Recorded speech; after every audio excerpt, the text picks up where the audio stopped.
การเสนอปรับปรุงรัฐธรรมนูญปี2025แม่นเพื่อแนวใส่ปรับปรุงระบบอำนาจแห่งรัฐให้มีประสิทธิภาพสูงสร้างบาทเลี้ยวใหม่ให้แก่การปกปักรักษาและสร้างสาประเทศชาติโดยเฉพาะการปรับปรุงขั้นปกครองท้องถิ่นให้สอดคล้องกับสภาพการขยายตัวทางด้านเศรษฐกิจสังคมในระยะใหม่ท่านเจริญเยียเป่าเฮอรองประธานสภาแห่งชาติทั้งเป็นรองประธานคณะกรรมการระดับชาติปรับปรุงรัฐธรรมนูญได้เสนอการปรับปรุงรัฐธรรมนูญปี2025ต่อกองประชุมสมัยวิสามัญเทื่อที่2ของสภาแห่งชาติสุดที่เก่าในวันที่17มีนาปี2025โดยได้ยกให้เห็นเหตุผลและความจำเป็นในการปรับปรุงรัฐธรรมนูญซึ่งการปรับปรุงในครั้งนี้เป็นครั้งที่3โดยสุมใส่ปฏิบัติตามจิตใจซี่นำของมติกองประชุมคบคณะบริหารงานศูนย์กลางภาคครั้งที่9สมัยที่11แนวใส่ปรับปรุงระบบอำนาจแห่งรัฐให้มีประสิทธิภาพสูงสร้างบัตรเลี้ยวใหม่ให้แก่การปกปักรักษาและสร้างสาประเทศชาติการเชื่อมโยงเศรษฐกิจกับภาคพื้นและสากลแนวสายสร้างพื้นฐานทางด้านกฎหมายก็คือนิติกรรมที่จะวางออกในต่อหน้าให้รับประกันแนวทางการเมืองของภาคการคุ้มครองบริหารรัฐในระยะใหม่ปรับปรุงบางหมวดบางมาตราเพื่อรับประกัน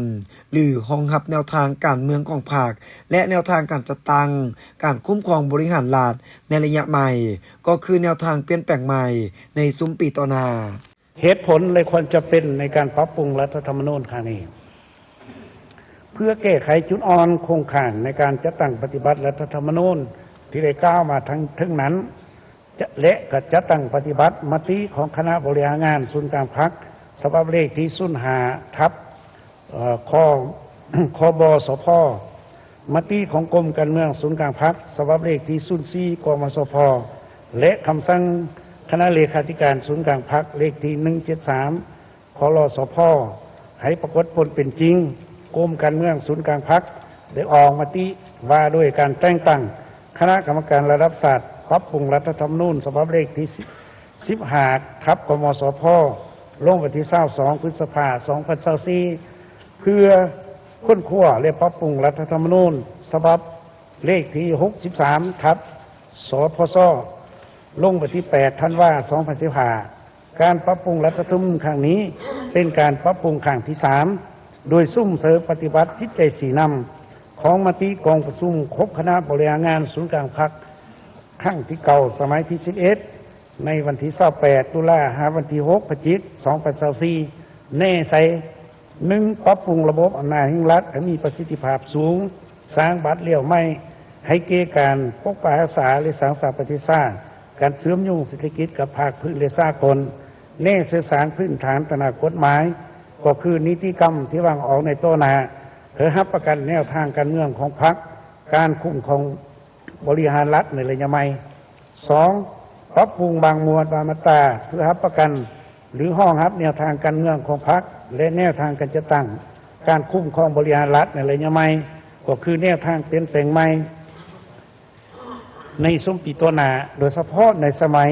ที่12ของพรรคหากบ่แม่นปรับปรุงทั้งหมดเนื้อในของรัฐธรรมนูญ3มีเนื้อในสอดคล้องกับบรรดาเนื้อในของโครงการการเมืองของพรรคฉบับที่3หางรายงานการเมืองที่จะเสนอต่อกองประชุมใหญ่สมัยที่12ของพรรคมติ05ทับคบสพมติ04ทับกมสพและคำสั่ง173ทับคลสพทั้งหมดที่กล่าวมาข้างถึงนั้นเป็นเหตุผลความจำเป็นจิตใจสีน้ำที่สำคัญต่อการปรับปรุงรัฐธรรมนูญครั้งนี้สำหรับโครงสร้างร่างรัฐธรรมนูญฉบับปรับปรุงปี2025ประกอบมี14หมวด122มาตราในนั้นมาตราใหม่5มาตราปรับปรุง59มาตรายกเลิก3มาตราและบ่ได้ปรับปรุง58มาตราคาดคะเนผลได้รับภายหลังรัฐธรรมนูญฉบับปรับปรุงปี2025ถือขับพองและประกาศใช้จะกลายเป็นบอนอิงในการเคลื่อนไหวปฏิบัติสิทธิและหน้าที่ของระบบอำนาจแห่งรัฐก็คือระบบการเมืองประชาธิปไตยประชาชนของประเทศให้มีประสิทธิภาพและประสิทธิผลโดยเฉพาะการปรับปรุงขั้นการปกครองท้องถิ่นให้สอดคล้องตามมติ05ทับคบสพและแทบเหมาะกับสภาพการขยายตัวทางด้านเศรษฐกิจสังคมในระยะใหม่เป็นพื้นฐานที่สำคัญและจำเป็นให้แก่การสืบต่อสร้างปรับปรุงกฎหมายและนิติกรรมใต้กฎหมายให้เป็นระบบครบ บสูตร และสอดคล้องกับหน้าที่การเมืองของพรรคในระยะใหม่แนวใส่สร้างรัฐประชาธิปไตยประชาชนให้เป็นรัฐที่ปกครองด้วยกฎหมายสู่บัตรก้าวใหม่เป็นบนอิงที่สำคัญให้แก่การโฆษณาเผยแพร่ศึกษาอบรมเพื่อสร้างสติเคารพและปฏิบัติรัฐธรรมนูญกฎหมายในทั่วสังคมให้สูงขึ้นรับประกันการเสริมขยายและปฏิบัติสิทธิเป็นเจ้าประเทศสิทธิและประชาธิปไตยของประชาชนลาวบรรดาเผ่าเป็นการยกสูงฐานะบทบาทของสาธารณรัฐประชาธิปไตยประชาชนลาว